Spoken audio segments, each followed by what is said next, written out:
Frase imposible. La trataban como si fuera un mueble, y por eso nadie notó que toda la casa llevaba meses confesando a través de sus manos. West Feliciana Parish, cerca de San Francisville, Luisiana, 1859. La plantación Montrose no tenía un fantasma, tenía un sistema. Y ese sistema funcionaba porque casi nadie miraba donde debía. La cocina, el cuarto de enferma y los papeles que viajaban entre ambos. Ahí estaba el mecanismo. Botellas de láudano que subían como si fueran provisiones. Recibos domésticos que escondían otra contabilidad. Firmas que aparecían cuando la viuda debía estar sedada. Y una herencia entera avanzando sobre la idea de que una mujer podía ser declarada incapaz sin necesidad de demostrar demasiado. El hallazgo no ocurrió en un despacho ni en un salón. Ocurrió bajo un cajón de harina. Había un fondo falso, una tabla más nueva, mal ajustada, clavada con prisa. Dentro, un cuaderno pequeño, piel de ternera deformada por el calor, hebilla de latón doblada hacia adentro, una esquina chamuscada, el lomo cosido con hilo azul, desteñido, como una reparación hecha para salvar lo útil,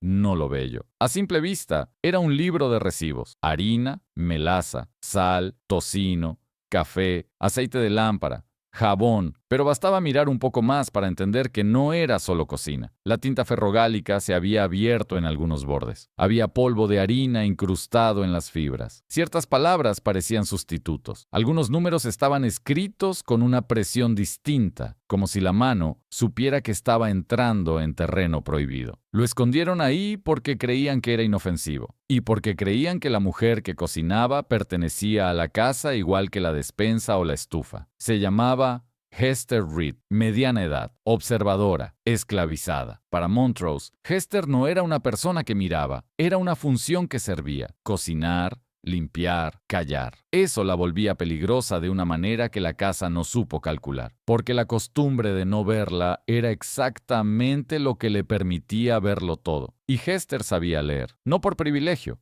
por necesidad. Aprendió recogiendo restos: una etiqueta, una nota, un sello, una bolsa de café, una palabra repetida demasiadas veces. Aprendió sin permiso. Y en una plantación, eso bastaba. No hacía falta escribir el castigo para aplicarlo. En 1859, ese cuaderno ya registraba algo más que compras. Hester lo había entendido antes que nadie. Las botellas medicinales aparecían junto a la despensa. Los cordiales se cargaban como gasto doméstico. Las fechas de ciertas entregas coincidían con días en que arriba se hablaba de descanso, nervios y debilidad. La mujer en el centro de todo eso era Clara Montrose. No era viuda del dueño, joven, encerrada arriba. La versión pública era conveniente. Estaba frágil, alterada, inestable. Los vecinos y el clero tenían palabras suaves para una operación dura. Decían duelo, decían nervios femeninos, decían protección. Pero Hester trabajaba en un lugar donde la protección tenía facturas. La cocina era el verdadero centro nervioso de la casa. Todo pasaba por ahí antes de convertirse en orden. Bandejas, frascos, llaves, notas dobladas, recados sin firma, voces que bajaban la escalera creyendo que el ruido del fuego lo tapaba todo. El tirador de la campanilla, junto a la despensa, sonaba con un patrón fijo, 2 veces, luego una. No parecía importante. Precisamente por eso lo era. Arriba, en la habitación de enferma, Clara casi no aparecía. Y cuando aparecía, lo hacía pálida, lenta, con esa clase de mirada que no parece agotada, sino amortiguada. Entonces, Hester empezó a ver cosas que no encajaban. Vio arañazos en la placa exterior de la cerradura del dormitorio de Clara. No dentro, fuera. Vio nuevas entradas de láudano anotadas como si fueran despensa, justo después de que la casa dijera que Clara estaba demasiado débil para tragar. Y vio algo peor: una imposibilidad documental. La firma de Clara aparecía en 2 papeles del Estado fechados la misma tarde, con sellos correctos, en 2 habitaciones distintas. No era una sospecha vaga, era una fractura. Fue ahí cuando Hester formuló la primera verdad del caso, no en papel, sino en la cabeza. El duelo no deja marcas de llave en el exterior de una puerta cerrada. Ese fue el primer golpe real. No porque demostrara todo, sino porque le dio forma al mecanismo. La viuda no estaba aislada por dolor, estaba siendo dosificada vigilada y utilizada mientras la casa preparaba papeles a su alrededor. Hester no tenía apellido útil, no tenía tribunal, no tenía derecho a equivocarse, pero tenía lo único que una casa como Montrose siempre termina dejando atrás: patrones. Y los patrones, cuando se escriben, dejan de parecer atmósfera, se vuelven método. Esa noche, Hester subió por la escalera de servicio, la estrecha, con el centro de los peldaños hundido por años de pasos sin nombre. El pasillo de arriba olía a aceite de lámpara y lino húmedo. La cerradura de Clara tenía el metal raspado, brillante en las heridas. No llamó como quien visita, llamó como quien verifica una pared. Desde adentro, una voz casi sin aire dijo su nombre. No fue el comienzo de una amistad, fue el comienzo de una alianza técnica. Hester ofreció lo que tenía: páginas escondidas, horarios memorizados, entregas registradas, nombres oídos detrás de puertas, y una prueba silenciosa de que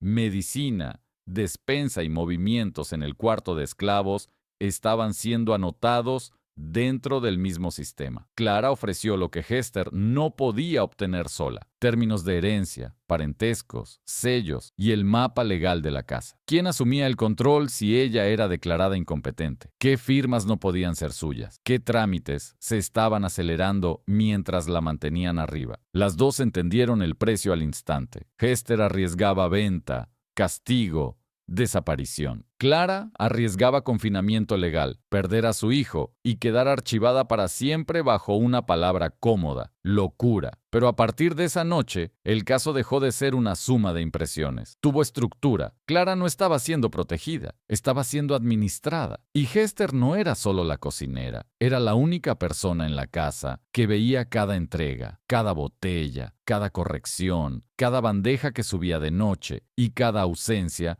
que luego se convertía en versión oficial. Entonces el cuaderno cambió de naturaleza. Ya no era un libro de gastos, era un registro de control. En una de las últimas páginas que Hester mostró, el hilo azul sujetaba 2 hojas, como si alguien hubiera intentado reparar una rotura demasiado visible. En el centro había una línea distinta, menos doméstica, más seca, casi contable. Clara la leyó y entendió lo que el resto de la casa todavía no sabía. El cuaderno no solo registraba consumo, registraba conducta. ¿Por qué se dará a Clara precisamente los días en que se movían papeles de herencia? Ahí estaba la pregunta que abría todo. No la pregunta sentimental, no la pregunta de superficie, la pregunta que convierte una casa en expediente. Y mientras Montrose seguía respirando con su calma de institución segura de sí misma, 2 mujeres empezaron a leerla como se lee una confesión, línea por línea, cifra por cifra, entrega por entrega. El caso ya no dependía de lo que una mujer dijera, dependía de lo que una casa había escrito sin querer. La casa Montrose tenía 2 circulaciones. La de afuera era la galería blanca, los saludos medidos, el comedor donde la plata brillaba más que las personas que la cargaban. La otra corría por la cocina y la escalera trasera, tablas hundidas al centro, pasamanos pulido por manos sin firma, bandejas y frascos subiendo con la misma discreción que los recados peligrosos. Esa noche, Hester dejó encendida una sola lámpara junto al fogón. La luz cayó en ángulo sobre la mesa de nogal. El libro de recibos quedó abierto allí, con el peso oscuro de algo que ya había dejado de ser doméstico. Clara no bajó, no porque no quisiera, porque la casa no estaba permitiendo que una mujer, en su posición, circulara por sí sola. Hester subió con una hoja doblada y con algo peor que una sospecha: la certeza de que ese cuaderno ya había sido intervenido. El cuarto de Clara olía a aceite viejo, lino húmedo y aire recalentado. Debajo de todo, el dulzor espeso del láudano. Clara habló desde la cama sin alzar la voz. No estoy enferma como dicen. Lo dijo con una calma que desmentía meses enteros de versión oficial. Hester dejó la página sobre la colcha. El papel conservaba harina en las fibras. La tinta se había abierto en los bordes. Entre café, melaza y aceite de lámpara había una línea que no pertenecía a una cocina normal. 2 onzas vainilla, / 6 onzas cordial, / azúcar blanca extra. Fecha: 14 de agosto de 1859. Iniciales: CM. Clara la leyó una vez, luego otra. El cambio en su cara fue mínimo. pero suficiente. La mano derecha fue a la manta y apretó tela.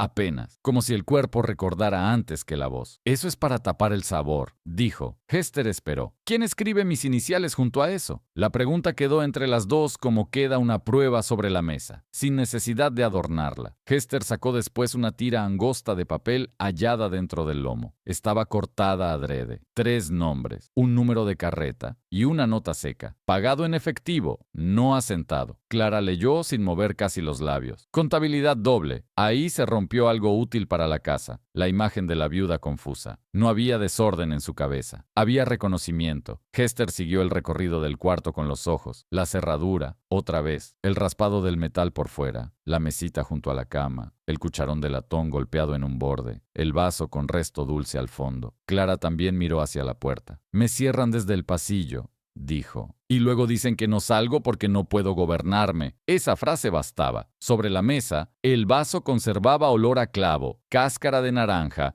y la densidad inconfundible del láudano. Hester lo sabía porque lo había servido, porque había visto cuántas veces la casa pedía dulzor justo antes de pedir silencio. Lo esconden en algo amable, dijo. Clara cerró los ojos un instante. Hay tardes enteras que me faltan, murmuró. Recuerdo el sonido de papeles, una pluma, una voz leyendo algo cerca de la ventana. Y después despierto con la lengua pesada, como si hubiera dormido con una moneda debajo. Esa fue la aguja, pequeña, física, irrefutable. Hester no se movió. No hacía falta consolar, hacía falta ordenar. Y Clara, por fin, dijo el nombre del hombre al que el sistema estaba protegiendo. Si me declaran incapaz, yo desaparezco del gobierno de mi propia casa, dijo. Y todo cae en manos de Silas Montrose. Silas. En la cocina era un paso firme en el corredor. Tabaco frío. Órdenes dadas sin levantar la voz. Arriba, en boca de Clara, se convirtió en otra cosa. Beneficiario. Administra hasta que mi hijo sea mayor, continuó. Decide ventas, compras,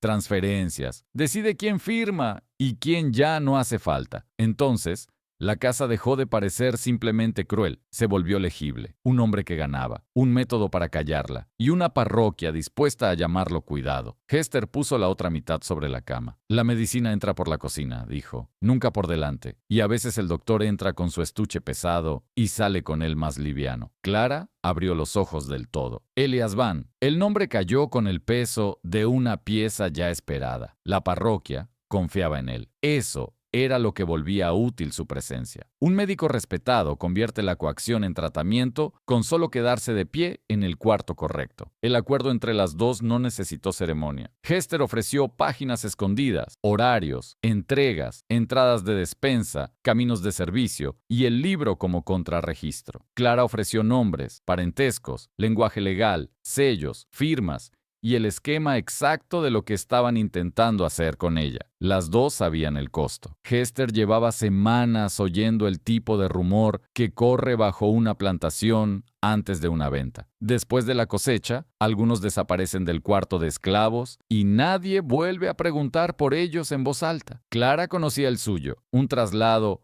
por su bien, una habitación ajena, un diagnóstico cómodo, la custodia de su hijo convertida en asunto de hombres sobrios y papeles sellados. Antes de irse, Hester abrió el cuaderno por el punto exacto donde algo faltaba. ¿Por qué empezaste a guardar esto?, preguntó Clara. Hester tocó el vacío con la yema del dedo. Porque faltaban 2 páginas, dijo Hester, no rasgadas, extraídas. Clara no respondió. Entre recibos de encurtidos y notas de cebo para jabón, quedaba un hueco demasiado limpio. La ausencia tenía forma de intervención. Fue la semana en que murió el dueño, añadió Hester, y la semana en que a usted la subieron aquí. Esta vez Clara no apretó la manta. Se llevó los dedos a la muñeca izquierda, donde la piel estaba fina y pálida, y los dejó allí un segundo, como si necesitara comprobar que seguía dentro de su propio cuerpo. La casa había intentado borrar el paso de una autoridad a otra. Eso solo se hace cuando el cambio no resiste ser leído. Cuando Hester bajó por la escalera trasera, sus pasos sonaron iguales que siempre. Ahí estaba su ventaja, seguir pareciendo parte del funcionamiento normal de la casa. Pero algo había cambiado. La parte de Montrose que ellos trataban como objeto había empezado a registrar a los dueños. Y cuando una casa escribe contra sí misma, ya no importa cuánto blanco tenga la galería. Importa quién acaba quedando en el papel. En una casa grande, la verdad no suele vivir en un solo documento. Se reparte. Un libro guarda el gasto, otro guarda la versión, otro guarda lo que la parroquia aceptará como normal. Montrose tenía todos: cuentas del algodón, impuestos parroquiales, inventario de herencia, notas médicas, registros de cocina. Separados, parecían rutina. Juntos, empezaban a rozarse. Y cuando dos papeles rozan el mismo día, alguien termina perdiendo la coartada. A la mañana siguiente del pacto, Hester abrió el libro de cocina por la página 47. La ventana de la despensa dejó ver el filigrana solo al inclinar la hoja. El aire olía a café molido y grasa tibia. El fogón aún conservaba calor de la noche. La línea seguía allí. 2 onzas vainilla / 6 onzas cordial / azúcar blanca extra, CM, 14 de agosto de 1859. Doméstica a primera vista. Precisamente por eso útil. La otra pieza apareció ese mismo día en el despacho del suegro muerto. Clara la encontró en el cajón inferior, entre facturas médicas todavía no reordenadas. El papel era más fino, los bordes cortados limpios, la firma, la de un hombre acostumbrado a que su letra cerrara discusiones. Factura: Doctor Elias Van. Fecha: 14 de agosto de 1859. Tinctura de opio, 6 onzas. Clara acercó el recibo a la ventana. No hacía falta interpretación brillante. Bastaba poner ambos papeles juntos. La supuesta vainilla costaba exactamente lo mismo que la tintura de opio. Cuando Hester volvió por la escalera trasera, Clara ya tenía el cuarto preparado como si fuera una mesa de examen. De un lado, la página del libro. Del otro, la factura del médico. Entre ambas, la distancia exacta que separa una costumbre de un método. Hester miró una cifra, luego la otra. No dijo nada. Pasó el dedo una sola vez por la línea de vainilla, como quien verifica una costura mal hecha. El libro de cocina no estaba hablando de comida, estaba marcando dosis. Clara apoyó la mano en el borde de la mesa. Los nudillos se le pusieron pálidos. Ahora entiendo las tardes, dijo. No habló de recuerdos completos, habló de restos, botas en el pasillo. Luego la sensación. No podía discutir luego la sensación. No podía discutir, murmuró. Me dejaban despierta lo suficiente para oír, pero no lo bastante para impedir nada. Eso era lo necesario. No buscaban dormirla por completo, buscaban dejarla presente y anulada. Lo bastante consciente para asentir con la cabeza o sostener una pluma mal, no lo bastante libre para romper la escena. Abajo, la casa siguió funcionando como si nada. Al caer la tarde, la campanilla de servicio sonó desde arriba, 2 veces, luego una. Ruth apareció en la puerta de la despensa, la bandeja azul. Lo dijo como se dicen las cosas que ya nadie se permite preguntar. Hester preparó el caldo, el pan blando y el vaso pequeño para la medicina. La porcelana de la bandeja tenía ese borde azul tan oscuro que bajo la lámpara parecía negro. El cucharón de latón mostraba la misma marca gastada de siempre. Todo parecía normal, hasta que uno se acercaba lo suficiente. Debajo del clavo y de la naranja volvía a estar ese dulzor espeso. Ruth bajó la voz. Nos dijeron que no toquemos la puerta si es la bandeja azul, después de oscurecer. Hester colocó el vaso en su sitio sin responder. No porque no entendiera, porque ya entendía demasiado. La clave no era el remedio, era el horario. Esa noche la bandeja subió por la escalera trasera. Antes del amanecer siguiente, Hester oyó el eje de una carreta afuera. No era hora de entregas. El sonido quedó un segundo en el patio y luego desapareció, como desaparecen las cosas que llegan cuando todavía nadie debe verlas. 2 días después, mientras cortaba pan para el comedor, Hester escuchó voces en el pasillo. Silas Montrose y el doctor. No hablaban alto, pero la madera repartía el sonido. La viuda no está en condiciones, dijo Silas. El médico respondió sin prisa. Está tranquila después de la dosis nocturna. Luego vino la parte importante. Eso facilitará la visita del notario, añadió Silas. Hester siguió cortando pan, una rebanada,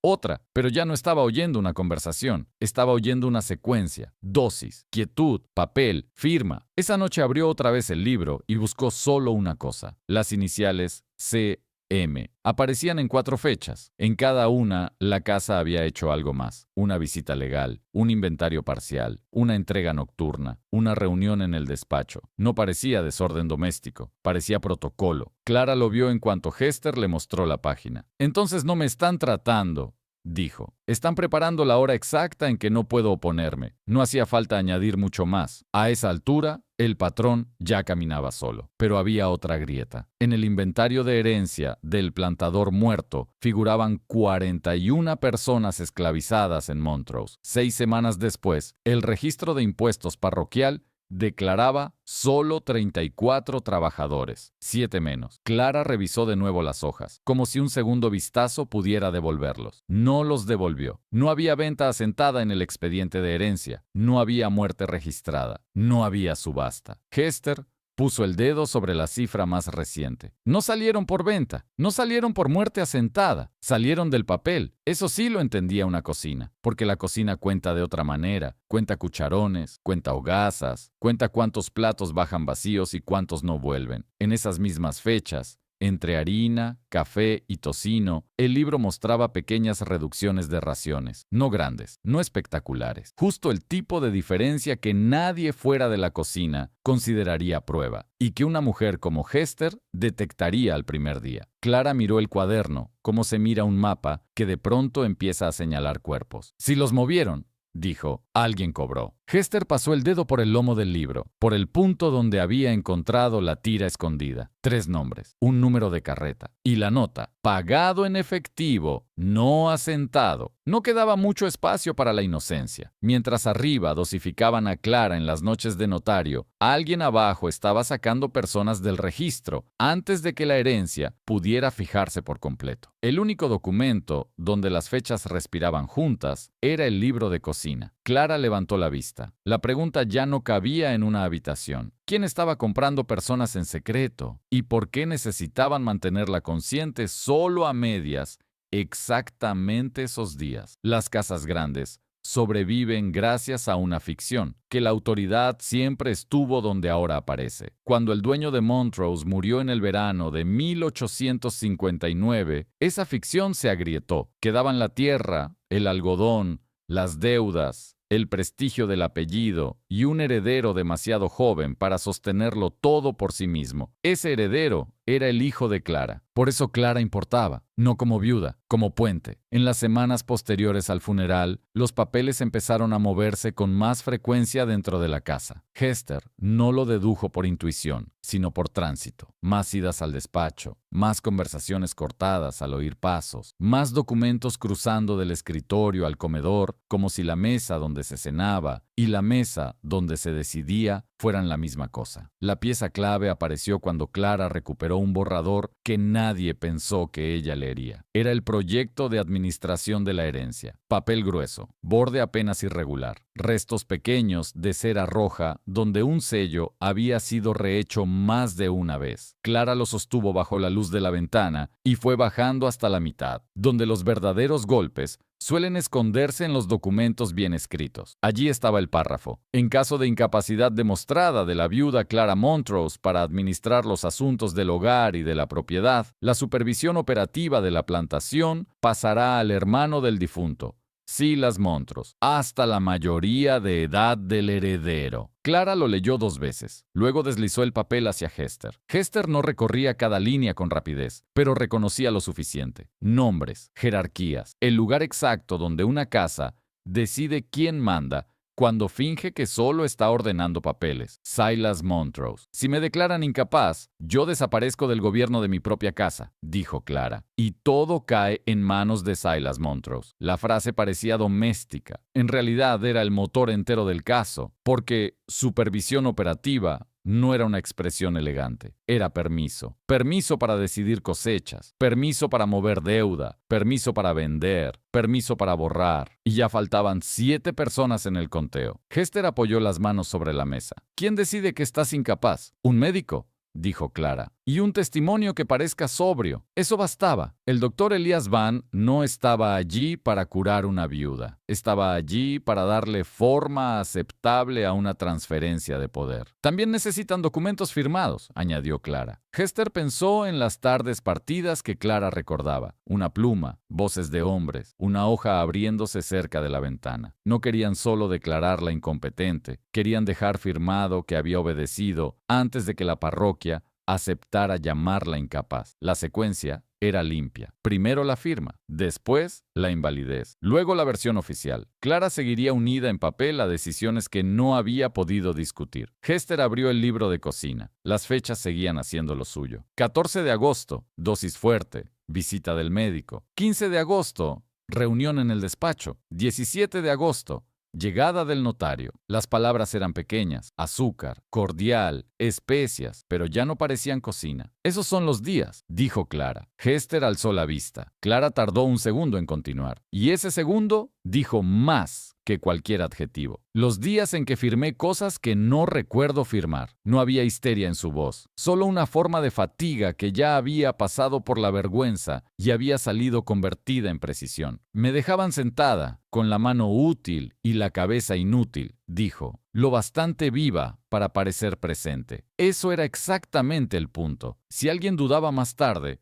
los documentos ya tendrían preparada la escena. La viuda estaba allí, la viuda firmó, la viuda aprobó. Y si después protestaba, también estaba preparada la traducción. Nervios, duelo, desorden. Sobre el escritorio pequeño había otro objeto rescatado del despacho. El sello de lacre con el escudo de la familia Montrose. Mango de nogal oscuro. Metal frío ahora, aunque hecho para cerrar decisiones con calor. Ese sello valida los documentos, dijo Clara. Hester lo miró. ¿Quién lo usa? Silas. El nombre cayó otra vez en la habitación, pero ya no como parentesco, como función. Silas Montrose no necesitaba gritar ni mancharse las manos. Le bastaba con controlar el procedimiento. Un médico respetable, un notario correcto, una viuda dosificada, un sello en la mesa adecuada. Y mientras tanto, la herencia cambiando de dueño sin cambiar de apellido. Clara puso entonces sobre la mesa el inventario provisional de la propiedad. Ganado, herramientas, tierras. Al final, la lista de personas esclavizadas. 41 nombres. Hester ya había visto el registro parroquial posterior. 34. Clara recorrió la lista con el dedo, despacio, como si tocar el papel pudiera retrasar lo que ya sabía. Aquí están, murmuró. Luego bajó hasta el otro documento invisible, el que ya no estaba. Y después ya no. Las personas no desaparecen de una plantación sin dejar rastro económico. Solo desaparecen así cuando el rastro ha sido movido a otro libro. Hester sacó la tira de papel hallada en el lomo del cuaderno. 3 nombres, un número de carreta y la nota, pagado en efectivo, no asentado. Clara la leyó de nuevo. No hizo falta adornar la conclusión. La cocina registraba raciones, el despacho registraba decisiones, el médico registraba síntomas. Separados, los libros protegían a la casa, juntos la delataban. Hester se quedó quieta un momento, no por duda, porque acababa de recordar algo que había oído esa mañana cerca de la puerta trasera. 2 hombres hablando bajo. Uno era Silas. Después de la cosecha, la cocinera se transfiere. Hester conocía esa palabra. En boca de la casa, transferir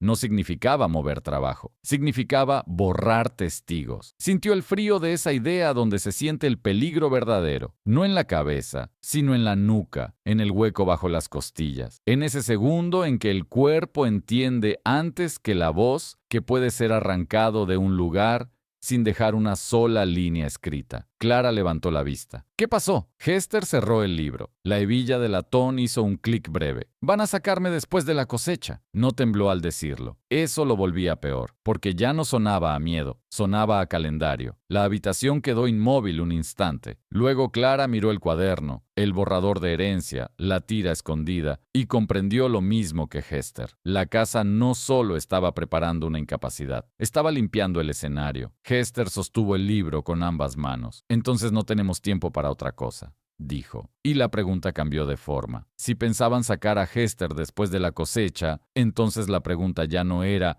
¿qué estaba ocultando la casa? La pregunta era ¿qué prueba debía escapar antes que su dueña? Las casas como Montrose no se gobiernan desde el salón, se gobiernan desde los lugares donde nadie cree que haya poder. La cocina era uno de esos lugares, y Hester llevaba semanas descubriendo que allí se podía leer la casa mejor que en cualquier despacho. Cada mañana empezaba igual, hierro calentándose en la estufa, cuchara golpeando el borde de una botella, café molido mezclándose con grasa de tocino. Desde la galería frontal, Montrose parecía tranquila. En la cocina, en cambio, el día ya venía dejando rastro. Hester había aprendido algo que los hombres del despacho no necesitaban entender para depender de ello. La comida siempre delata a una casa. Cuando llega más gente, baja la harina. Cuando alguien deja de estar, sobran platos. Cuando hay visitas que no deben figurar demasiado, cambian las bandejas, cambian las botellas, cambia el tono de las órdenes. Y todo eso pasaba por la misma mesa de nogal rayada contra la pared. La mesa donde descansaba el libro. Aquella mañana,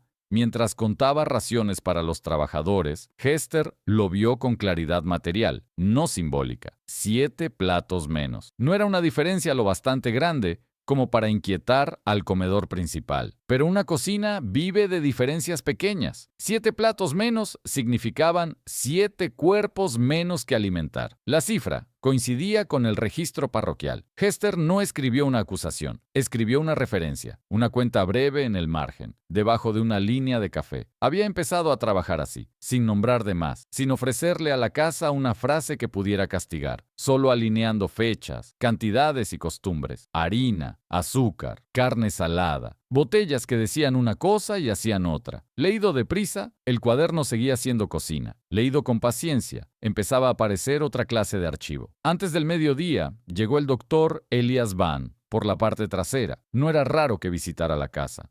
Lo raro fue otra cosa. Entró sin maletín. Hester lo vio al primer segundo. La puerta trasera se abrió con su quejido húmedo. El médico inclinó apenas la cabeza y cruzó la cocina, como si atravesara una zona muda, pero las manos iban vacías. Eso sí era una anomalía. Hester siguió cortando pan. No preguntó. Escuchó cómo los pasos subían por la escalera trasera. Poco después oyó botas en el corredor del piso superior. Silas. Luego una puerta cerrándose. Eso bastaba. Médico arriba. Silas arriba. Puerta cerrada. La casa podía cambiar de vocabulario. El patrón no. 20 minutos más tarde, el doctor bajó, y ahora sí llevaba el maletín negro. Hester no levantó la cabeza, solo desplazó el cuchillo por el pan con la misma cadencia de siempre, pero lo miró de reojo. El maletín no había cambiado de tamaño, había cambiado de peso en la mano del médico, como si algo que debía estar dentro se hubiera quedado arriba. Un poco después, Silas bajó con papeles doblados. Hester no necesitó oír ninguna orden para entender el orden de la escena. Tomó el libro y dejó una línea doméstica. Azúcar extra. Despacho. Eso bastaba para fijar el momento, porque el despacho siempre pedía azúcar cuando había visitantes. No era explicación, era marca. Esa noche, Clara repasó la página con ella. Las fechas ya no parecían fechas sueltas, parecían pasos. Visita del médico, bandeja azul, papel desplegado, firma. Clara pasó el dedo por las líneas. Esto no es solo registro, dijo. Es procedimiento, no una excepción, una rutina. Hester no respondió. No hacía falta. El sistema no estaba en los grandes gestos. Estaba en la repetición tranquila con que la casa convertía una sedación en algo que parecía servicio doméstico. Pero había otra capa, las entregas nocturnas. Hester llevaba semanas oyéndolas antes del amanecer, cerca de los establos. No era tráfico de algodón, no eran suministros normales. El sonido siempre era el mismo, un eje viejo, un chirrido corto, el tipo de carreta que no se usa para recorridos largos, sino para mover algo sin llamar a nadie. Abrió el lomo del libro con cuidado. La tira seguía allí. 3 nombres, un número de carreta y la nota, pagado en efectivo, no asentado. Clara la leyó en silencio. Pagaron fuera del inventario. Hester asintió. Si hubiera sido una venta formal, existiría rastro, pero el rastro estaba en otra parte. O mejor dicho, estaba partido entre varias partes, como si la casa hubiera confiado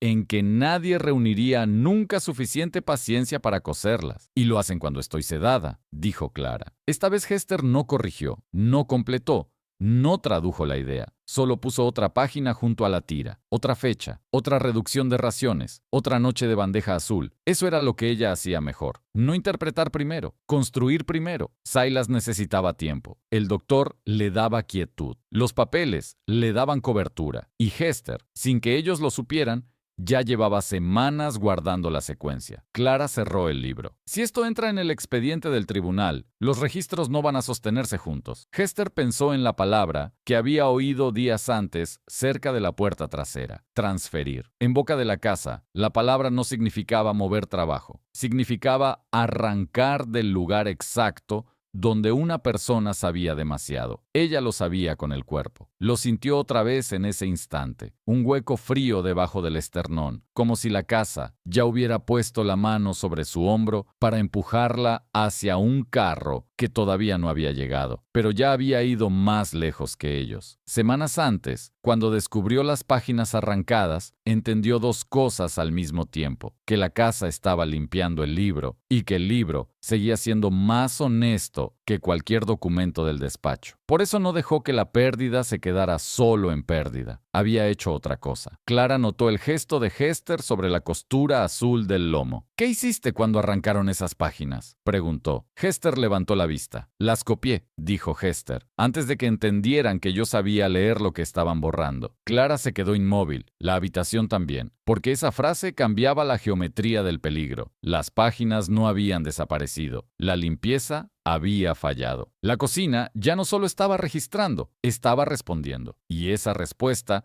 no había salido del despacho, ni del médico, ni de la familia. Había salido de Hester. Ahora existía una posibilidad nueva, más peligrosa que todas las anteriores: devolver al libro lo que la casa había intentado quitarle y hacerlo en un lugar donde ya no pudieran recogerlo después. Clara miró el cuaderno como si ya no viera un objeto doméstico, sino una vía de salida. Y si el libro entraba en el expediente de la herencia, la casa dejaría de decidir qué versión de sí misma sobrevivía. La pregunta dejó de ser teórica. ¿Cómo meter un libro de cocina en el registro oficial de una herencia antes de que la casa descubra que la cocina ya empezó a escribirle en contra? En una investigación, hay un punto en que la sospecha deja de empujar. A partir de ahí, lo que llega ya no abre el caso. Lo confirma. Hester y Clara alcanzaron ese punto una tarde de septiembre, con el aire tan húmedo que los bordes del papel empezaban a hincharse. La pieza que abrió la verificación no salió de la cocina. Salió de un cajón del despacho. Era un cuaderno médico de Elias Van. Tapas de cuero oscuro, escritura inclinada, entradas breves, el tipo de registro que un hombre guarda para sí porque no espera que nadie fuera de su oficio lo lea con atención. Clara encontró una línea que reconoció al instante. Mrs. C.M., tranquila después de la dosis vespertina. 14 de agosto de 1859. No necesitó mirar el libro de cocina para saber lo que estaba viendo, pero igual lo hizo. Esa noche, cuando Hester subió por la escalera trasera, Clara dispuso 3 piezas sobre la mesa, como si ya no estuviera reuniendo indicios, sino ajustando una prueba: el cuaderno médico, el recibo del láudano, la página 47 del libro de cocina. 3 registros distintos, una misma maniobra. Hester se inclinó sobre la mesa. En el cuaderno del médico, tranquila después de la dosis, parecía una frase correcta, incluso compasiva. En el libro de cocina, la misma tarde, estaba disfrazada como vainilla y cordial. En el recibo, era lo que realmente era: tintura de opio. Clara observó los 3 papeles sin tocarlos. «Si un médico escribe que estoy tranquila», dijo Clara, «la parroquia deja de preguntar en qué estado me pusieron para conseguir esa firma». Eso bastaba. La frase del médico no describía descanso, describía condiciones de trabajo. Hester pasó un dedo por el borde de la página del cuaderno, luego por la línea del libro de cocina, como si estuviera verificando que las costuras cerraran bien. Y lo dejó escrito para sí mismo, dijo. No sonó impresionada, sonó práctica, porque el valor de esa línea no estaba en lo que insinuaba, estaba en que venía de afuera del sistema doméstico. El doctor no estaba anotando una versión para la familia, estaba anotando su propia secuencia. Dosis, estado útil, documento posible. Clara respiró lento. «Yo recuerdo el sonido del papel», dijo, «no la decisión. Recuerdo una pluma entre los dedos y la mano como si fuera de otra persona. Fue una línea pequeña, pero ahí estaba todo el daño». Hester cerró el cuaderno del médico. No necesitaba decir que ya no quedaba sospecha. Quedaba otra cosa, una cadena de registros que empezaba a sostenerse sola. Y entonces apareció la verificación externa. Jonas Pike. Jonas Pike vivía de mirar sin ser invitado a mirar. Era conductor de carruaje entre plantaciones y el pueblo, uno de esos hombres que no pertenecen a una casa y por eso notan su ritmo mejor que quienes viven dentro. Tenía la costumbre de quedarse un segundo más de lo cortés cuando algo no le cerraba, como si llevar gente de un lugar a otro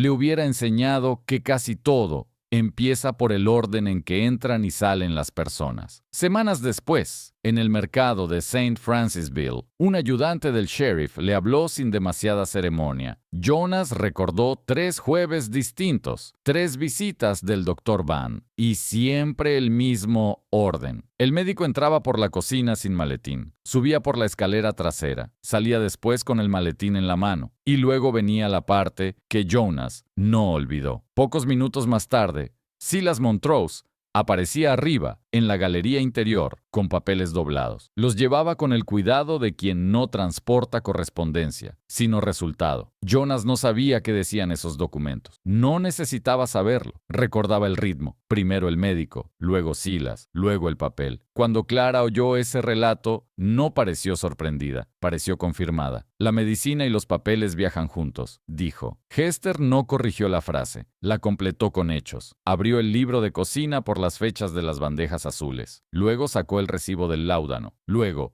colocó al lado una anotación de visita nocturna y una reducción de raciones de los días siguientes. No estaba argumentando, estaba montando. El maletín no había cambiado de tamaño. Había cambiado de peso en la mano del médico, como si algo que debía estar dentro se hubiera quedado arriba. La secuencia ya no dependía de una sola fuente. El médico registraba la dosis. Jonas veía el tránsito. La cocina fijaba las horas. Los papeles aparecían después. Clara volvió entonces al inventario de herencia. 41 nombres. Después, al registro parroquial. 34. Hester buscó en el libro las noches de carreta. Luego deslizó otra vez la tira escondida. 3 nombres. Un número de carreta. Pagado en efectivo. No asentado. La mesa quedó llena sin estar desordenada. Eso era lo peor. Todo encajaba con demasiada limpieza. Entonces lo hacen cuando no puedo oponerme, dijo Clara. Hester sostuvo la mirada. No respondió enseguida. Primero, movió el papel de Jonas al lado del cuaderno del médico. Después el inventario al lado de la tira escondida. Solo al final habló. Lo hacen cuando necesitan que la casa parezca intacta. Ahí estaba su dominio del caso. No solo estaba viendo sedación y firma.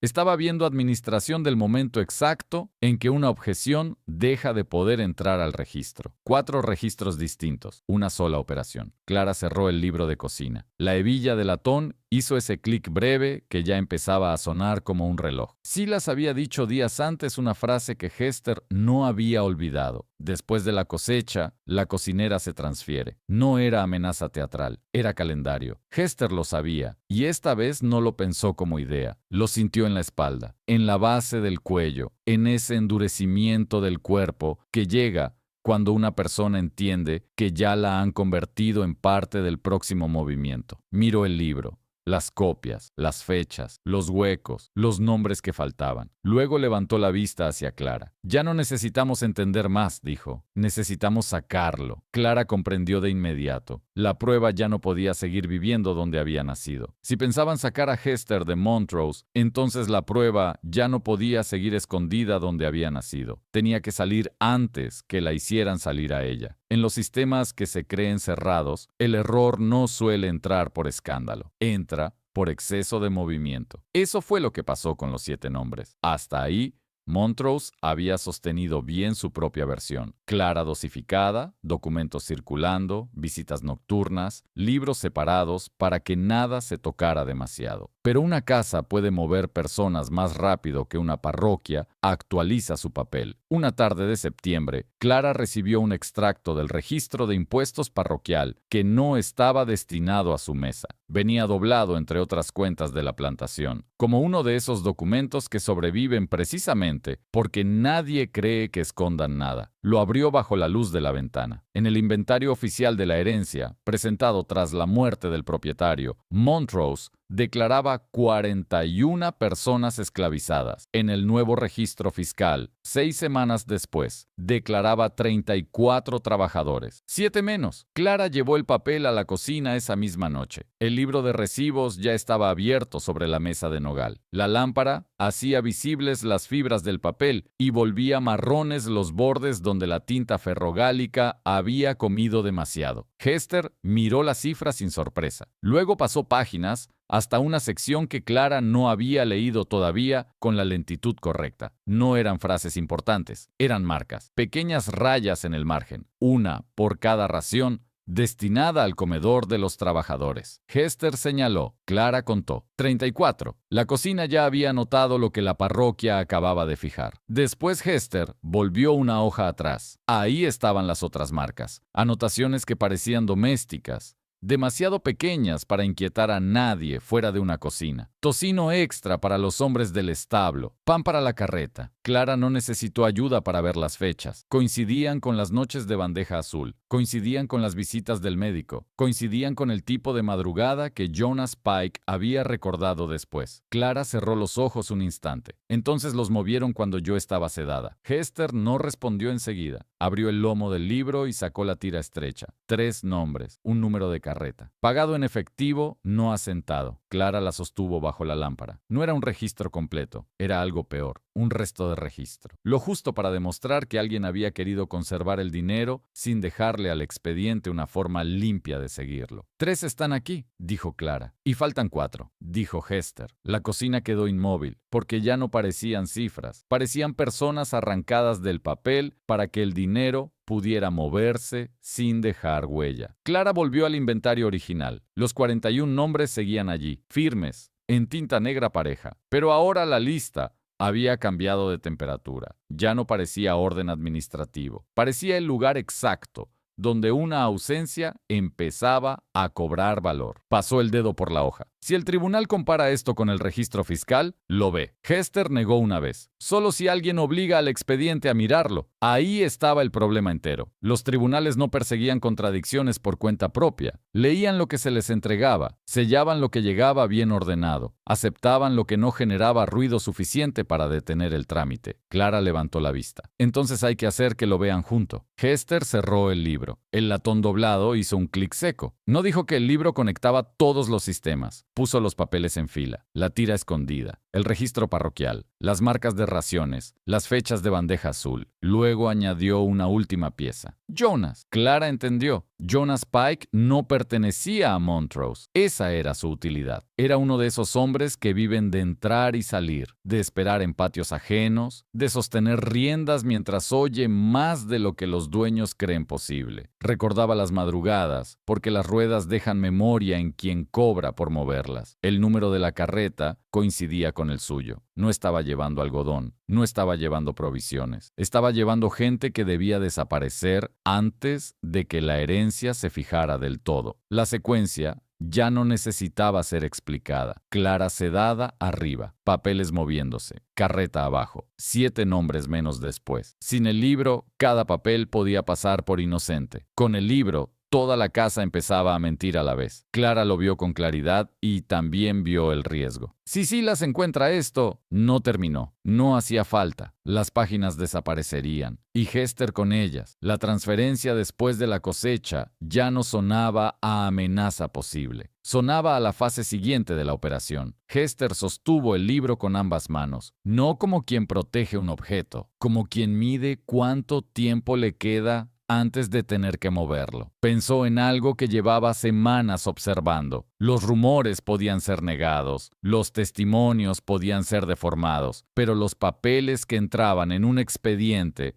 dejaban de obedecer por completo a la casa. Miró a Clara. El paquete del inventario. Clara tardó solo un segundo en seguirla. Dentro de 2 semanas, el inventario final de Montrose saldría hacia el tribunal parroquial de West Feliciana. Iba a incluir cuentas domésticas, recibos, gastos menores, todo lo que una casa grande manda para que parezca que nada falta. Justamente por eso, el libro podía viajar allí, disfrazado otra vez de lo que siempre había parecido ser. Hester pasó el pulgar por la costura azul del lomo, las páginas copiadas, las fechas, los huecos, los nombres que no debían haberse movido nunca fuera del registro. Si el libro entra en ese paquete, dijo Hester, deja de ser un secreto doméstico y se vuelve problema del tribunal. Clara respiró hondo. No era una idea elegante, era una salida estrecha, meter la verdad en el mismo mecanismo que había servido para esconderla. Pero si Silas descubría el plan antes del sello, la casa recuperaría el libro, ordenaría el castigo y todo volvería a su forma anterior. Una viuda frágil,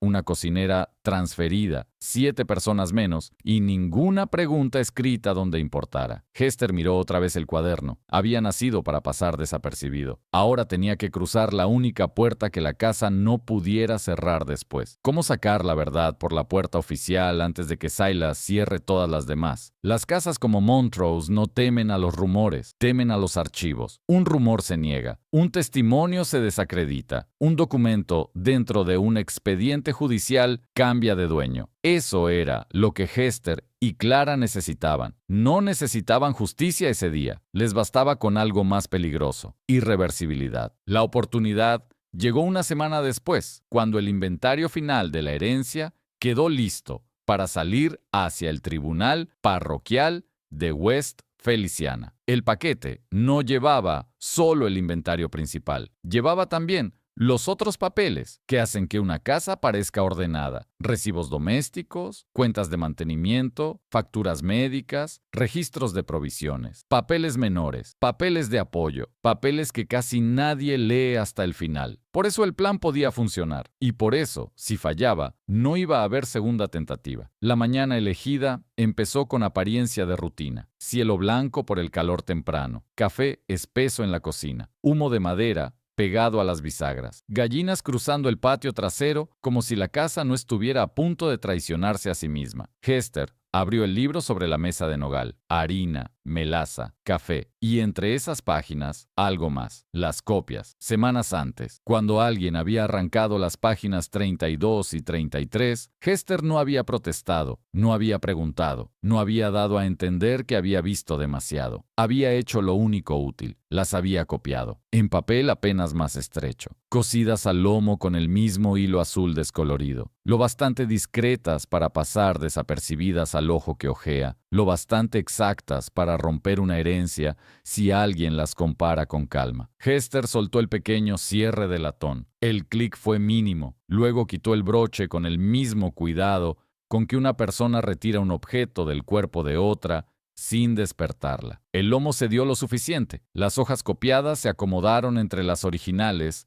hasta que el cuaderno volvió a aparecer completo. No completo como antes, completo de otro modo. En ese instante, el libro dejaba de pertenecer a la cocina y empezaba a pertenecer al caso. En el corredor, los pasos empezaron a organizarse. El inventario ya estaba siendo preparado en el despacho. Clara había hecho lo suyo desde temprano. No pidió nada extravagante, solo formuló una exigencia razonable: las cuentas domésticas deben acompañar el inventario. Era lógico. Una plantación no se heredaba solo con tierra y ganado, también con gastos, provisiones, registros de funcionamiento. Nadie discutió la idea. Eso era lo mejor del plan. No dependía de un gesto heroico, dependía de que la costumbre siguiera creyéndose inocente. Cuando llegó el notario, la casa ya se había puesto su cara administrativa: papeles extendidos, lacre calentándose junto a la lámpara, cordón preparado, Silas de pie cerca de la mesa, con esa quietud de hombre que confunde control con derecho. Clara bajó al despacho por primera vez en días. Eso solo ya alteró el aire. No parecía desorientada, no parecía rota, no parecía la versión que la casa llevaba semanas administrando. Silas no dijo nada, pero la mandíbula se le tensó apenas. Después apoyó 2 dedos sobre la mesa, como si necesitara recordar que todavía estaba de pie. El notario empezó a revisar los documentos en orden: tierras, ganado, herramientas, cuentas secundarias. Entonces apareció el libro, pequeño, manchado, insignificante a primera vista. El notario lo abrió con la indiferencia con que se abre lo accesorio. Pasó páginas: harina, café, aceite, nada que por sí solo alterara la marcha de una herencia. Eso también formaba parte de la trampa. El libro no acusaba, esperaba. Clara dejó que el notario avanzara hasta casi el final del paquete, hasta el punto exacto en que el trámite ya se siente resuelto y la atención empieza a relajarse. Entonces habló. No elevó la voz, no buscó escena. «Hay una fecha que quiero revisar». El notario alzó la vista. Silas también. Clara tomó de la mesa un documento firmado semanas antes. «Aquí consta que firmé el 14 de agosto a las 3 de la tarde». El notario asintió. Silas respondió antes de que Clara siguiera. «¿Estabas enferma?». Clara no discutió la palabra, la dejó caer. Luego abrió el libro en la página correcta. correcta. Página 47. La línea seguía allí. 2 onzas. Vainilla, barra 6 onzas. Cordial, barra azúcar blanca extra. CM. Después puso el recibo médico al lado. Tinctura de opio, 6 onzas. Y al final, el cuaderno de Elías Van. Mrs. CM. Tranquila después de la dosis vespertina. Los 3 papeles quedaron juntos sobre la mesa. El notario miró uno, luego otro, luego volvió al libro. Silas habló con demasiada rapidez. Eso es contabilidad doméstica. Clara sostuvo la mirada. Entonces no debería coincidir exactamente con las dosis médicas del mismo día. Lo que siguió ya no fue el silencio acostumbrado de Montrose, fue otra cosa. El silencio de una contradicción legal apareciendo en tiempo real. El notario volvió al libro y pasó páginas con más cuidado. Ya no buscaba gastos, buscaba irregularidades, y las encontró. El hilo azul, la costura distinta, la zona donde habían faltado hojas, la reparación demasiado exacta. Alzó la vista despacio. Ahora el libro ya no parecía doméstico, parecía intervenido, y un documento intervenido dentro de una herencia obligaba a mirar más de cerca todo lo demás. Silas lo entendió en el mismo instante, pero ya no controlaba el ritmo. El paquete seguía abierto. Los documentos ya estaban comparados. El libro ya no podía volver a ser solo cocina. El notario tomó el sello. La cera roja cayó sobre el cordón. El metal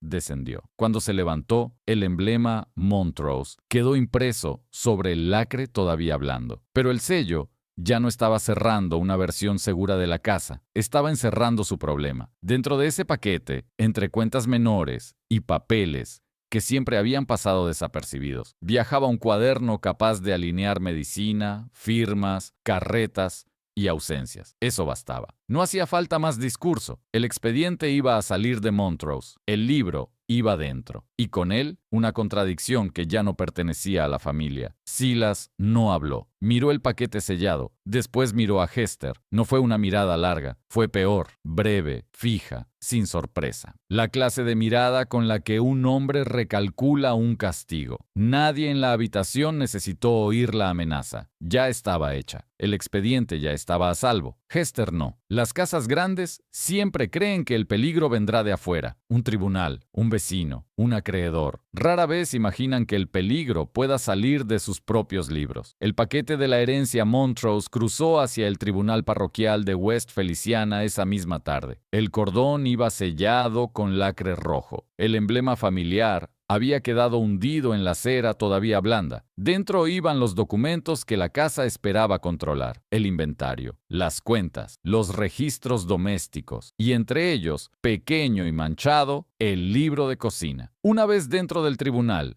ya no pertenecía a la familia, pasaba a otra jurisdicción, la del archivo, la del expediente, la del papel que empieza a obedecer a manos ajenas. Eso volvía irreversible el movimiento, pero las casas como Montrose todavía conservan un privilegio aun cuando pierden un documento. Pueden castigar a la persona que lo entendió antes que nadie. El castigo llegó antes del anochecer. Cuando el sol empezó a bajar detrás de los árboles del río, una carreta apareció en el patio trasero. No era el carruaje de visitas, era madera vieja, eje seco, ruedas hechas para salir sin explicación. Hester oyó el chirrido desde la cocina. No levantó la vista enseguida. Terminó de limpiar la mesa, guardó los cuchillos, cerró el fogón. Solo entonces se secó las manos en el delantal, como si la rutina mereciera ser concluida, aunque la casa ya hubiera decidido expulsarla de ella. Silas Montrose apareció en la puerta trasera. No alzó la voz. No necesitó amenazas. La frase salió con el tono con que un hombre anuncia un ajuste de inventario. «Se te ha encontrado un nuevo lugar». Hester no respondió. Sabía perfectamente lo que significaba. La casa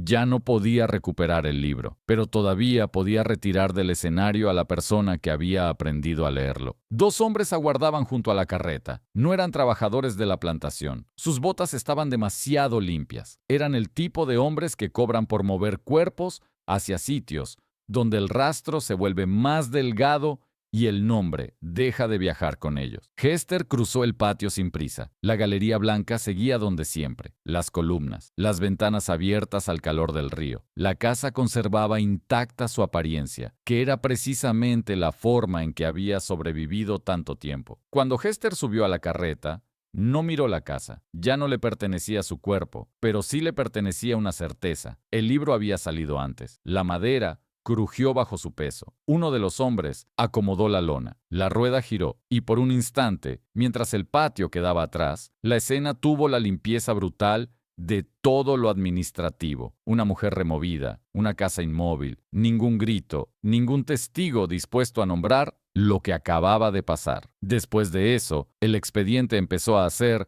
lo que las casas siempre creen poder evitar: comparar. Semanas más tarde, en el tribunal parroquial, un secretario fue pasando los papeles de la herencia Montrose con la atención cansada de quien revisa cifras, linderos y cuentas menores. El inventario parecía correcto. Las tierras, el ganado, las herramientas, las partidas domésticas. Luego apareció el cuaderno pequeño, el libro. Lo abrió quizá porque estaba cosido con hilo azul, o porque el borde de algunas páginas mostraba una reparación demasiado exacta, o porque los objetos más modestos a veces obligan a mirar más de cerca precisamente cuando no deberían. Fue allí donde la casa empezó a fallar fuera de sí misma. Comparados con cuidado, los papeles decían una sola cosa: la enfermedad de Clara había sido administrada, no tratada. El libro de cocina había disfrazado dosis. Varias firmas atribuidas a ella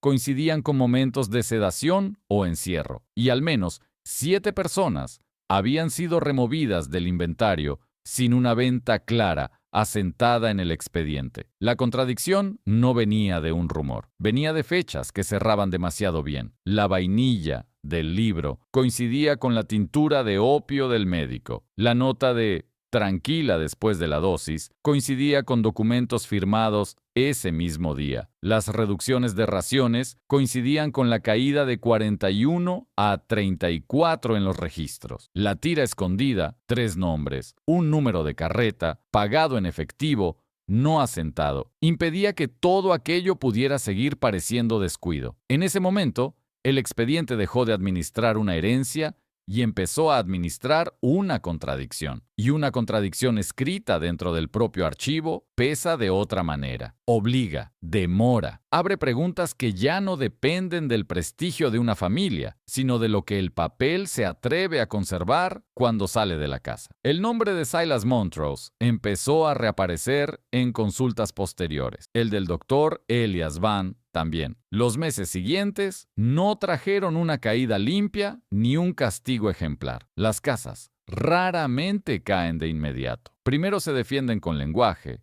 con demora, con la esperanza de que el tiempo desgaste mejor que ellos. Pero había algo que ya no podían recuperar: el hecho de que alguien dentro de Montrose había reconocido el patrón antes de que los libros fueran limpiados del todo. Ese alguien era Hester Reed, y sin embargo, el archivo no fue generoso con ella. Los papeles posteriores solo alcanzan a decir que la cocinera fue removida de la propiedad ese mismo día. Después, su nombre se afloja en el registro hasta desaparecer. No hay una línea clara que diga a dónde fue. No hay un documento que le devuelva el cuerpo al relato. Solo esa ausencia específica que dejan los sistemas cuando han usado a una persona lo bastante cerca como para necesitarla, y luego la empujan fuera del papel en cuanto deja de convenir. El expediente sobrevivió mejor que ella. Años más tarde, cuando el libro quedó definitivamente archivado dentro del caso Montrose, un secretario encontró algo en la contraportada interior. Era una línea diminuta, casi hundida bajo grasa vieja y polvo de harina. No estaba alineada con ninguna cuenta. No tenía fecha completa. No respondía a ningún orden visible. Decía: Lisa, altura hasta el marco de la puerta, no contada después de la lluvia. El secretario buscó el nombre en el resto del expediente. No estaba. No figuraba en el inventario original. No aparecía entre los 7 faltantes. No surgía en recibos, notas de traslado, ni en la tira escondida. Era un nombre que la casa había usado sin registrar y perdido sin contar. Y ese hallazgo abría una pregunta peor que todas las anteriores, porque los 7 ya eran suficientes para convertir una herencia en escándalo administrativo. Pero Lisa sugería algo más frío: que incluso dentro del contraarchivo de Hester había restos de otras ausencias que apenas alcanzaron a rozar el papel antes de volver a hundirse. Quizá Hester llegó tarde para algunos. Quizá solo alcanzó a anotar lo que el sistema todavía necesitaba mover. Quizá el libro no era el mapa entero, sino el fragmento que sobrevivió. La casa Montrose no cayó de inmediato. Las casas casi nunca lo hacen. Pero el mecanismo que la sostenía, medicina, silencio, contabilidad, autoridad prestada, quedó expuesto por el objeto más improbable de todos, un cuaderno pequeño, con hilo azul en el lomo y harina incrustada en la tinta. El tipo de objeto que una casa deja años sobre una mesa sin imaginar que algún día puede volverse expediente, porque creen que los objetos no devuelven la mirada. Y porque creen que las manos que cocinan no dejan expediente.